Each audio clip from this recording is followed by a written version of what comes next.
From paralyzed to powerful, your journey beyond fear.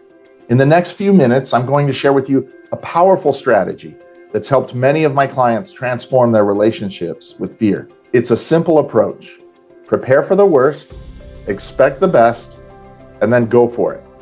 Stick around to learn how this mindset can turn you from paralyzed to powerful. Hey everyone, I'm glad you're here. As a vitality specialist and health coach, I've reviewed numerous studies on fear and anxiety. Let me tell you, fear isn't always the bad guy. It's actually an alert system telling your brain you need more information or preparation. Here's something interesting. Fear can stand for false evidence appearing real. It's crazy how many of our fears are just misconceptions. In this video, we're going to explore this idea. I want to take you on a journey from feeling stuck in fear to feeling powerful and in control. Sound good? Let's get started.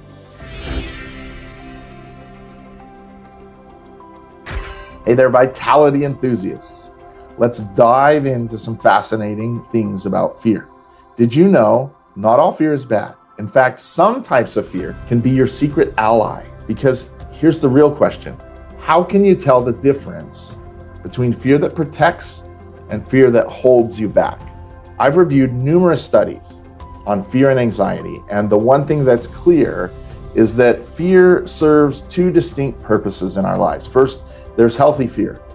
It's like your body's built-in alarm system, that it's the kind of fear that keeps you from walking into traffic or touching a hot stove. It's protective and essential for survival. On the flip side, we have unhealthy fear. This is the type that can hold you back from reaching your full potential. It's the voice in your head that says you're not good enough, or what if you fail? This kind of fear can be paralyzing and limit your personal growth. Now, here's something really interesting. Research shows that we all have our own unique fear fingerprint. In fact, there are several different fear archetypes that represent different patterns of fear. Let me break them down for you. First, we have the procrastinator. This is the person who's afraid of making mistakes, so they spend excessive time planning and hesitating. They often produce high-quality work but struggle with commitment. Next is the people pleaser. They fear judgment and consistently seek approval from others. While they're usually well-liked, they often have trouble setting boundaries and may feel unfulfilled. The rule follower strictly adheres to the guidelines and proven paths.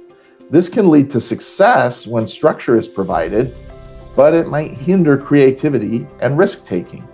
Then there's the outcast.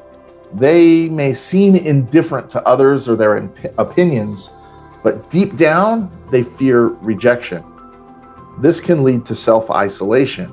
While they can be driven and independent, they might struggle with relationships. Then there's self-doubters. They experience insecurity and fear of inadequacy. They often engage in critical self-talk. On the positive side, they can be sensitive and empathetic, which can be beneficial in relationships. Then there's excuse makers. They're intelligent observers who avoid accountability, often fearing blame. They prefer to remain in the background and avoid making decisions. And lastly, we have pessimists. They fear experiencing pain or failure, which leads to a reluctance to take risks. This archetype may feel overwhelmed by past traumas, but it's important to note that this can be a temporary state. Now, I want you to take a moment and reflect on which of these archetypes do you relate with the most. Maybe you see a bit of yourself in more than one of them. That's totally normal. Understanding your fear archetype can provide valuable insights into your behavior and thought patterns. Here's the exciting part. Once you understand your fear archetype, you can start to manage your fear more effectively. It's like having a roadmap to navigate your emotions. You can identify when your fear is helping you and when it's holding you back. Remember, fear isn't always the enemy. Sometimes it's just alerting you that you need more information or preparation. The key is learning to distinguish between healthy and unhealthy fear. and understanding your own unique fear patterns. Now that you understand your fear patterns, let's explore something even more intriguing. What if I told you that the butterflies in your stomach before a big presentation aren't actually fear, but a sign of something else entirely? The answer might surprise you and completely change how your approach to challenging situations happens. You see, as a vitality specialist and health coach, I've reviewed numerous studies on fear and anxiety. And let me tell you, there's some fascinating research out there that's changing the way we think about those emotions. Did you know that psychologically, your body's response to fear and excitement is nearly identical? That's right. Both trigger an increased heart rate and cortisol levels. So here's the exciting part. This means we can actually reframe our anxious feelings as excitement. And the best part, it works. A study from the University of Rochester found that people who labeled their feelings of anxiety as excitement before a math test performed better than those who didn't. It's amazing. It's like having a superpower that you can tap into whenever you need it. Now, I want to share with you my favorite strategy in dealing with fear. I call it prepare for the worst, expect for the best, and then go for it. This approach is all about mental preparation while maintaining a positive outlook. When you've already prepared for the worst case scenario and accepted it, you're free to perform at your best. Let me break it down for you. First, you acknowledge what could go wrong and you make a plan for it. This helps you calm your nervousness because you're already prepared. Then you shift your focus to the best possible outcome. This keeps you motivated and positive. So finally, then you take action knowing that you're ready for anything. So I want to give you a simple exercise to practice reframing your anxious feelings as excitement. The next time you're facing a challenging situation, try this. Take a deep breath and say out loud, "I'm excited." It might feel a bit silly at first, but give it a shot. Remember, your body can't tell the difference between fear and excitement. So you're basically tricking your brain into a more positive state. Let me share a quick story with you. I had a client, let's call her Sarah, who was terrified of public speaking. She would get physically ill before presentations at work. We worked on reframing her fear as excitement. And as she started using the prepare for the worst, expect the best strategy, the change was incredible. She went from dreading presentations to actually looking forward to them. She told me she felt like she'd unlocked a new level of confidence. Now, I'm not saying this approach will magically make all your fears disappear, but it can certainly help you manage them better and even use them to your advantage. Remember, fear isn't always a bad thing. Sometimes it's just your body's way of saying, hey, this is important. Let's get ready. So the next time you feel those butterflies in your stomach, instead of thinking, oh no, I'm so nervous, try saying, wow, I'm really excited about this opportunity. You might be surprised at how much of a difference it makes. I've been diving deep into some fascinating research on managing fear, and I've come across a technique that's so effective. It's used by therapists and high-performance athletes alike. Curious what it is?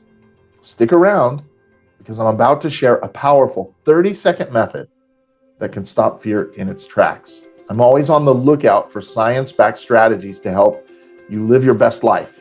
And when it comes to overcoming fear, I found real game changers. Let's start with that 30-second technique I just mentioned. It's called 5, 4, 3, 2, 1 grounding method. And it's incredibly simple yet effective. Here's how it works.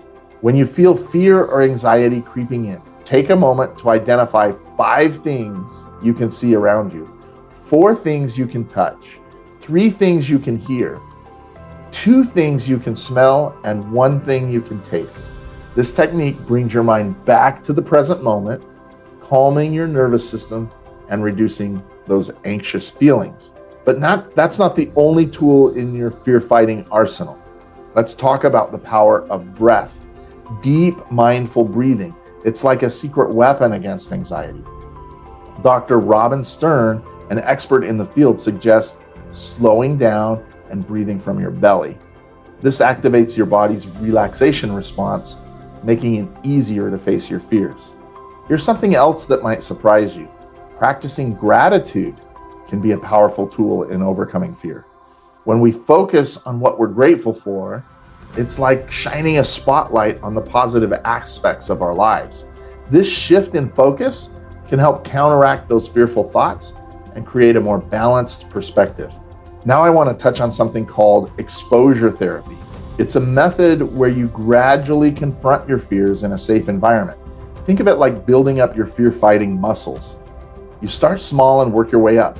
The key here is to make sure you feel ready and safe. Remember, we're not trying to overwhelm ourselves. We're trying to build confidence. I know we've covered a lot of ground here, and you might be wondering which technique is right for you. The truth is, everyone's journey with fear is unique. What works for one person might not work for another. That's why I encourage you to experiment with these different strategies. Try them out, see what resonates with you, and don't be afraid to mix and match. Remember, overcoming fear isn't about eliminating it completely. It's about learning to manage it effectively. Dr. Stern points out, fear is an emotional state that can be managed through understanding and practice. We have more control over our emotional response than we often realize.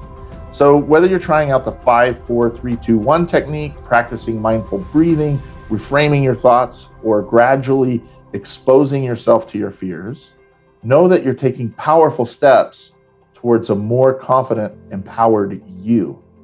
All right, fear fighters, let's wrap it up. We've covered a lot of ground here today, from understanding fear as an information-seeking alert to reframing it as excitement. Remember, fear isn't always the enemy. It's often just a sign that you need more preparation or information. I want you to take away this powerful strategy. Prepare for the worst, expect the best, then go for it. It's not about eliminating fear, but managing it effectively. As Nelson Mandela said, courage was not the absence of fear, but triumph over it. Think of fear as a familiar companion rather than an overwhelming force. It's something you can work with, not against.